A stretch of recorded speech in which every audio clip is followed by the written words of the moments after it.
हर साल जलवा ढारे अइबा तोहरो इलाका बाबा गोरखी से भिराई दह टाका बाबा तोरा चिलम चढ़ाई द पाका बाबा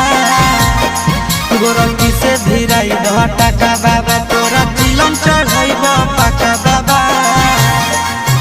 हर साल जलवा ढारे अइबा तोहरो इलाका बाबा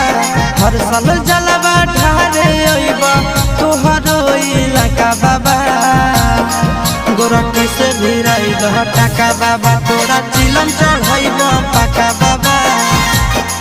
गोरखी से भिराई दह टाका बाबा